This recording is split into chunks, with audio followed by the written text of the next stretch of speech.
Can your best wide receiver be a slot guy?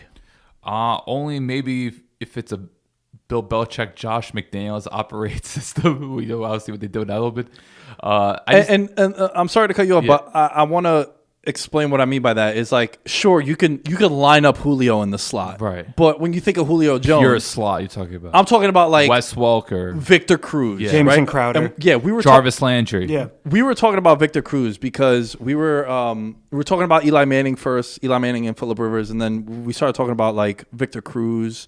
And it was because of Aaron Rodgers, like that 20, because I was saying how 2010 to 2014, Aaron Rodgers is probably like the best quarterback play I've ever seen. Like he won an MVP, he won a Super Bowl. I think he won like of all time though, not just of it you've seen. Arguably, that's the best 4-year stretch of any quarterback ever. Yeah, like it's really crazy. We can't put Mahomes in there yet because he still hasn't had that 4th year. But going back to that, we started talking about Victor Cruz, and I feel like Victor Cruz was a tremendous slot wide receiver. But if you just looked at the Giants, he was only great, and he was great when he had Hakeem Nicks and Mario Manningham, when he had Odell also. And I know it's not fair to Victor Cruz because when he had Odell, that's when he had that really bad injury and he was coming back. So he wasn't the same player.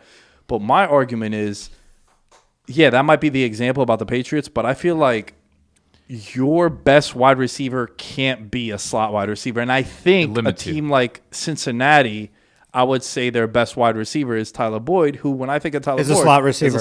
I think, yes. Yeah, but T. Higgins, I think, could progress, but still a rookie though. Yeah, got like 8 games. But I just think Cincinnati, you gotta give them time. Like I said, they've made so many bad decisions over the past few years. So to me, it's just like give them 2-3 years. But no, I do think if your best receiver is a slot, then it's gonna limit you. Like look at Miami with Jarvis Landry. Jarvis Landry put up these nice numbers, but Miami wasn't really stretching teams. They weren't really competing at the highest levels. Like, all right, they made the playoffs 1 year. And I know people are going to say, oh, Adam Gase was the coach. Totally understandable. They were waiting for Devontae Parker to come back from full health. Those 5 years of, those 5 years of training camp updates, Devontae Parker. Listen, the only one besides Devontae Parker, thank God he bounced back. The only one besides him was Kevin White, where you're sitting there, you're like, listen, he's going to come along one of these days, man. That's Santagato's guy, man. Yo, Joe was the biggest Kevin White. I was a big West Virginia Kevin White fan, bro. That was the king. Oh, man, but...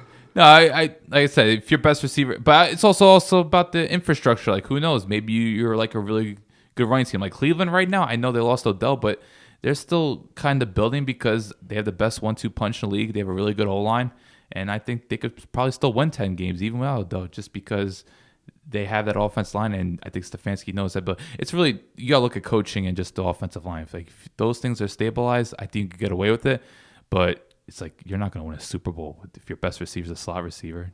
That's how it is. You need that vertical threat, someone that could really take the top off a defense that strikes fear.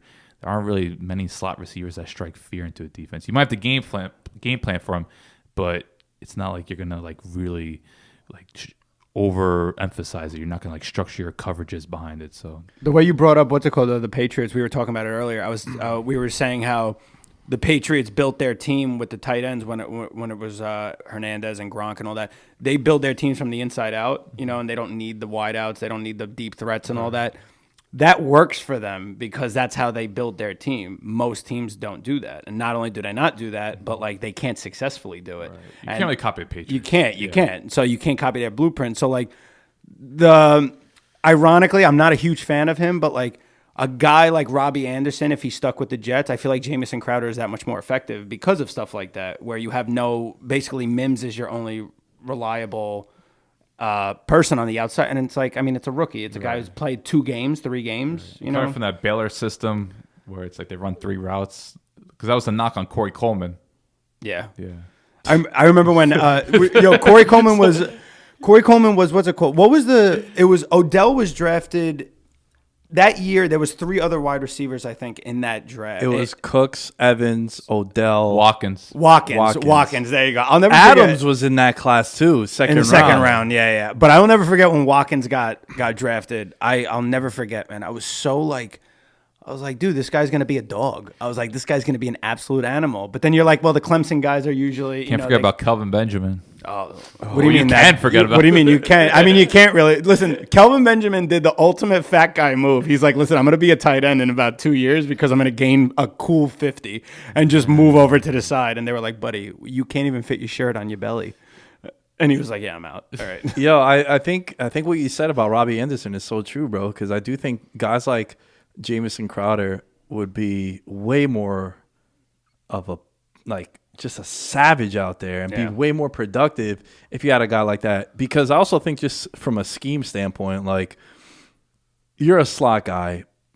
What percentage of routes would you say are like over the middle of the field? All of them? 90, yeah. Like let's just say 3 out of every 4 routes are going over the middle of the field. Where if like you have a primary receiver on the outside, then maybe you move safeties over to the outside and it opens up shit over the middle. You have matchups against linebackers and shit. Bro, I'll never forget. I had Keenan Allen in my fantasy league and I was down like 23 points and they were playing the Steelers on Sunday Night Football. Oh, this is classic. And it was like Vince Williams or some shit. Isn't that his name, the linebacker? Yeah, this one like Mike Tom would never make adjustments. He's just like, bro, all right, 2018, the Steelers are playing the Sunday Chargers, night. Yeah. Sunday Night Football. Yo, Keenan Allen caught like 18 passes. Yeah. Call 14 today, or maybe more. Bro, like just was like, Phillip Rivers was like, oh, there's a linebacker on him. Dummy. And just fucking peppering it's him. weird. We all love Mike Tomlin now. Mike Tomlin's a fantastic coach, potentially future Hall of Famer. But there was like a time frame, I don't know, like he would never make adjustments. Like that Bortles game when they lost to Jacksonville in the playoffs, like really scarred him. And then they would just never make adjustments. That was a scary game. Watching that was pretty intense. The Bortles game against the Jaguars, that was pretty intense, man. Watching him literally, you were watching him on the sideline and you were like, wait, Bortles is going to run the same 3 plays. And they have 4 no touchdowns. Dude, Like, they have they no shot the running, 40 no burger. running back. Like, was Fournette even healthy? No, right? I don't think No, so. Fournette played. Oh, Did he play? Yeah, but he was a like, big bro, he factor, was like though. a tree stump though at that time too. Yeah. Like you're sitting there, you're like, yo, Bortles is torching these guys, and like Steelers had the top 5 defense at a time. Like, I mean, they have a top 5 defense every year, but I'm like watching, I'm like, damn, dude, like you're literally gonna let this man carve you up, like nothing. Like it was Bortles- insane. Bortles is the guy though.